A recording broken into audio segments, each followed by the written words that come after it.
मछलियों की कहानी। एक नदी के किनारे उसी नदी से जुड़ा एक बड़ा जलाशय था। जलाशय में पानी गहरा होता है, इसलिए उसमें काई तथा मछलियों का प्रिय भोजन जलीय सूक्ष्म पौधे उगते हैं।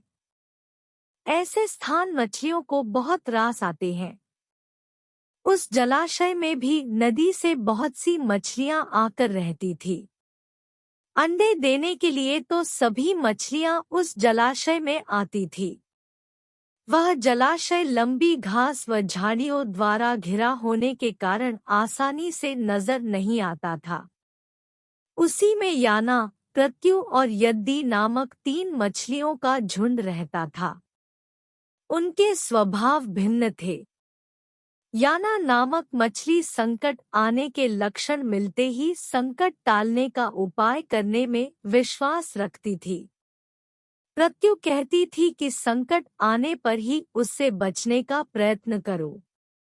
यद्दी का सोचना था कि संकट को टालने या उससे बचने की बात बेकार है, करने कराने से कुछ नहीं होता, जो किस्मत में लिखा है वह होकर रहेगा। एक दिन शाम को मछुआरे नदी में मछलियां पकड़कर घर जा रहे थे। बहुत कम मछलियां उनके जालों में फंसी थी।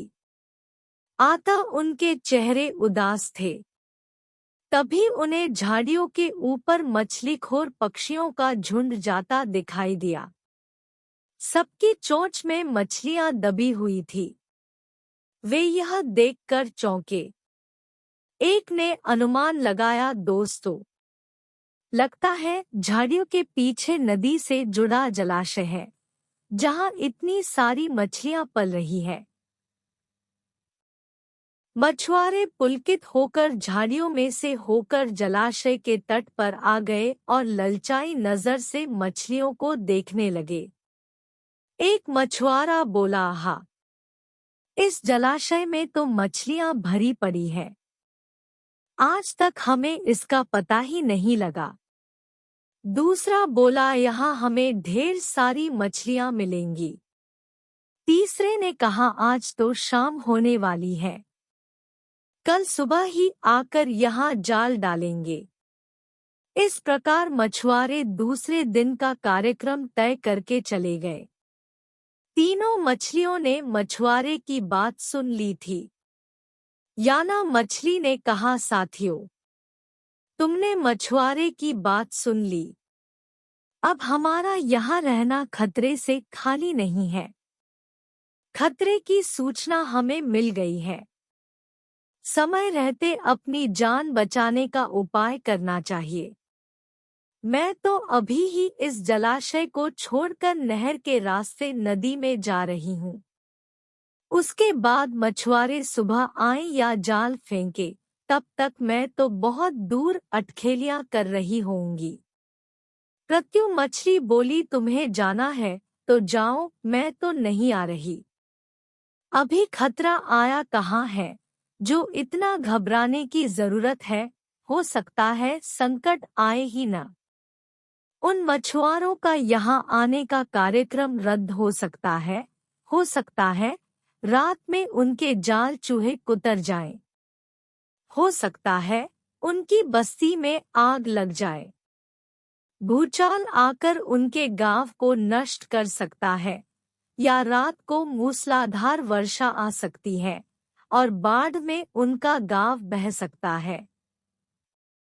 इसलिए उनका आना निश्चित नहीं है। जब वह आएंगे तब की तब सोचेंगे। हो सकता है मैं उनके जाल में ही न फंसूं। यद्दी ने अपनी भाग्यवादी बात कही, भागने से कुछ नहीं होने वाला। मछुआरों को आना है तो वह आएंगे। हमें जाल में फंसना है तो हम फंसेंगे। किस्मत में मरना ही लिखा है, तो क्या किया जा सकता है। इस प्रकार याना तो उसी समय वहां से चली गई। प्रत्यु और यद्दी जलाशय में ही रही। भोर हुई तो मछुआरे अपने जाल को लेकर आए, जलाशय में जाल फेंकने लगे और मछलियां पकड़ने लगे। प्रत्यु ने संकट को आए देखा तो जान बचाने के उपाय सोचने लगी। उसका दिमाग तेजी से काम करने लगा। आसपास छिपने के लिए कोई खोखली जगह भी नहीं थी। तभी उसे याद आया कि उस जलाशय में काफी दिनों से एक मरे हुए ऊदबिलाव की लाश तैर रही है। वह उसके बचाव के काम आ सकती है। जल्दी ही उसे वह लाश मिल गई। लाश सड़ने लगी थी। प्रत्यु लाश के पेट में घुस गई और सड़ती लाश की बदबू अपने ऊपर लपेटकर बाहर निकली। कुछ ही देर में मछुआरे के जाल में प्रत्यु फंस गई। मछुआरे ने अपना जाल खींचा और मछलियों को किनारे पर जाल से उलट दिया। बाकी मछलियां तो तड़पने लगी, परंतु प्रत्यु दम साधकर मरी हुई मछली की तरह पड़ी रही।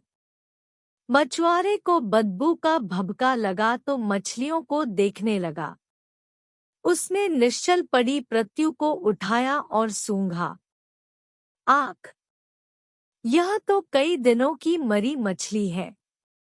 सड़ चुकी है। ऐसे बड़बड़ाकर बुरा सा मुंह बनाकर उस मछुआरे ने प्रत्यु को जलाशय में फेंक दिया। प्रत्यु अपनी बुद्धि का प्रयोग कर संकट से बच निकलने में सफल हो गई थी। पानी में गिरते ही उसने गोता लगाया और सुरक्षित गहराई में पहुंचकर जान की खैर मनाई। यद्दी भी दूसरे मछुआरे के जाल में फंस गई थी और एक टोकरे में डाल दी गई थी। भाग्य के भरोसे बैठी रहने वाली यद्दी ने उसी टोकरी में अन्य मछलियों की तरह तड़प तड़प कर प्राण त्याग दिए। सीख। इस कहानी से हमें ये सीख मिलती है कि भाग्य के भरोसे हाथ पर हाथ धरकर बैठे रहने वाले का विनाश निश्चित है।